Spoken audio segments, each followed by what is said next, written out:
Bonjour à tous, aujourd'hui notre première vidéo sur Arena for the God, un jeu de stratégie qui se joue de 2 à 6 joueurs, qu'on peut jouer à partir de 8 ans et dont les parties durent en moyenne 30 minutes. Bonjour, je m'appelle Samy et j'ai pris Maximus parce qu'il me fait penser à mon prof d'histoire géo. Donc bonjour, moi c'est Pauline et aujourd'hui je vais jouer Cléo. Donc, elle ressemble un peu à Cléopâtre et je l'ai choisie parce que je la trouvais très sexy. Alors bonjour, moi c'est Timothée et j'ai pris le personnage de Siggy qui est un personnage de la mythologie nordique parce qu'elle a des ailes d'ange et un marteau de Thor, donc c'est plutôt classe. Moi c'est Guilhem et on s'en fout qui je prends parce que ce soir c'est moi qui gagne. Les dieux vous ont repéré pour vos exploits terrestres et vous allez donc vous affronter avec les meilleurs lors d'un duel au sommet. Le héros le plus flamboyant, c'est-à-dire celui qui finit la partie avec le plus de points de vie, gagne la partie. Vient ensuite la phase de combat, durant laquelle vous allez positionner vos personnages sur le plateau, utiliser leurs pouvoirs et vous attaquer afin d'être le dernier survivant.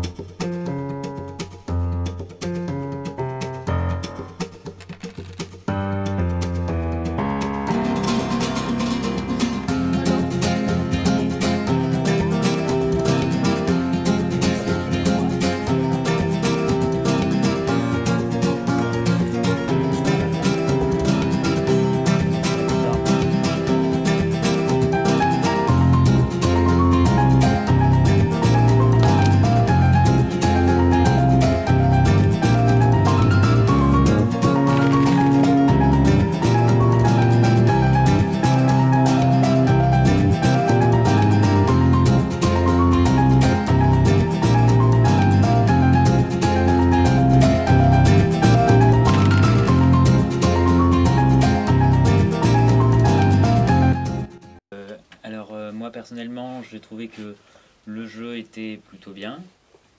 J'ai pas grand chose de...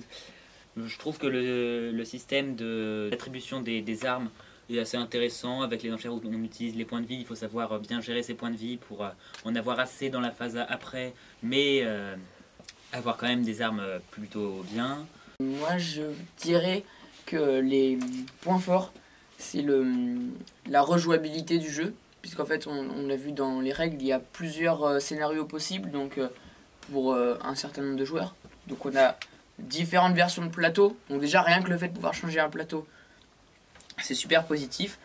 Le jeu est globalement assez simple, il se joue assez rapidement, ce qui est un point positif pour un jeu de stratégie, parce qu'en général les jeux de stratégie c'est hyper long à expliquer et ça dure 2-3 heures. Et dans les points faibles, je dirais, je trouve pas beaucoup de points faibles, si ce n'est la mise en place du jeu, qui est un peu longue.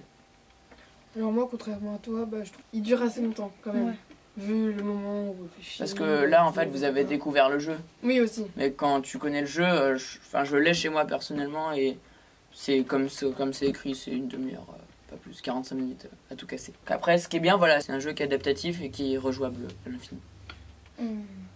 Enfin, je peux commencer par les points faibles. C'est dommage que c'est 8 ans et plus, alors que moi j'ai des petits frères qui peuvent comprendre et ça peut être plus bas dans les âges, parce qu'il y en a qui veulent pas jouer.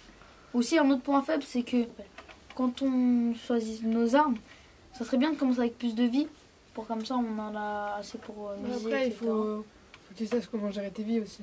Ouais. C'est à toi de voir. Mais comme ça dure plus longtemps aussi. Personnellement, oui. Parce que je trouve que c'est un jeu assez complet. Cette vidéo est maintenant terminée.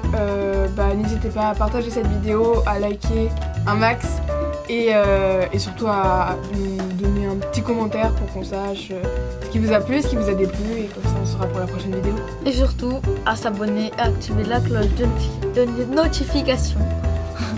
Ça fait vraiment plaisir. Du coup, voilà. Au revoir.